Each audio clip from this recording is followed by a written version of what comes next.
एक पहाड़ी के नीचे रामगढ़ नाम का एक गांव था। गांव के सारे जानवर हरी घास खाने के लिए सुबह उसी पहाड़ी के ऊपर बसे जंगल में जाते और शाम होते होते घर वापस आ जाते थे। हर दिन की तरह लक्ष्मी नाम की एक गाय अन्य गायों के साथ उसी पहाड़ी के जंगल में घास खाने के लिए गई थी। वह हरी घास खाने में इतनी ज्यादा प्रसन्न थी कि वह कब एक शेर की गुफा के पास पहुंच गई, उसे पता भी नहीं चला। शेर अपनी गुफा में सो रहा था और वह पिछले 2 दिनों से भूखा भी था। जैसे ही लक्ष्मी शेर की गुफा के पास पहुंची, गाय की खुशबू से शेर की नींद खुल गई। वह शेर धीरे धीरे गुफा से बाहर आया और गुफा के बाहर गाय देखकर खुश हो गया। शेर ने मन ही मन सोचा कि आज उसकी 2 दिनों की भूख मिट जाएगी। वह इस तंदुरुस्त गाय का ताजा मांस खाएगा और यह सोचकर उसने एक तेज दहाड़ लगाई। लक्ष्मी शेर की दहाड़ सुनकर डर जाती है। जब वह अपने आसपास देखती है तो वहां दूर दूर तक उसको कोई भी दूसरी गायें नहीं दिखीं। जब वह हिम्मत करके पीछे मुद्दी तो उसे सामने शेर खड़ा हुआ दिखाई दिया। उस शेर ने लक्ष्मी को देखकर फिर से दहाड़ लगाई है और लक्ष्मी से कहा, मुझे 2 दिनों से कोई शिकार नहीं मिल रहा था, मैं भूखा था।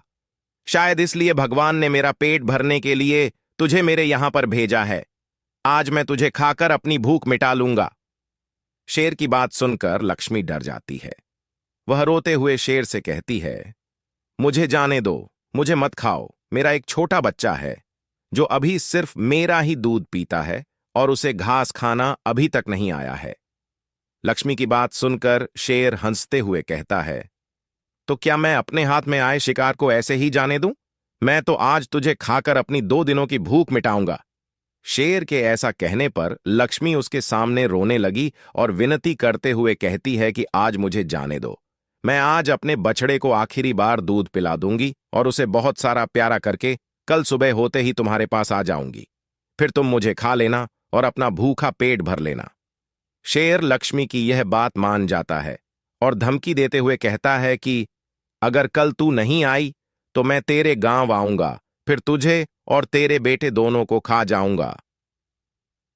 लक्ष्मी शेर की यह बात सुनकर खुश हो जाती है और शेर को अपना वचन देकर गांव वापस चली जाती है। वहां से वह सीधे अपने बछड़े के पास जाती है, उसे दूध पिलाती है और बहुत सारा प्यार करती है।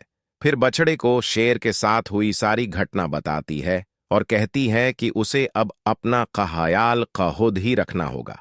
वह कल सुबह होते ही अपना वचन पूरा करने के लिए शेर के पास चली जाएगी। अपनी मां की बातें सुनकर बछड़ा रोने लगता है। दूसरे दिन सुबह होते ही लक्ष्मी जंगल की तरफ निकल जाती है और शेर की गुफा के सामने पहुंचकर शेर से कहती है, अपने वचन के अनुसार मैं तुम्हारे पास आ गई हूं, अब तुम मुझे खा सकते हो। गाय की आवाज सुनकर शेर अपनी गुफा से बाहर निकलकर आता है और भगवान के अवतार में प्रकट होते हैं। वह लक्ष्मी से कहते हैं, मैं तो बस तुम्हारी परीक्षा ले रहा था।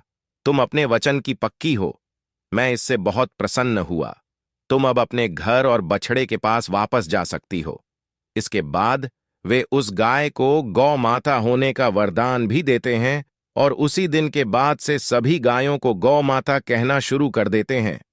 कहानी से सीख हमें जान की बाजी लगाते हुए भी अपने दिए हुए वचन को पूरा करना चाहिए। यही हमारे दृढ़ व्यक्तित्व को दर्शाता है।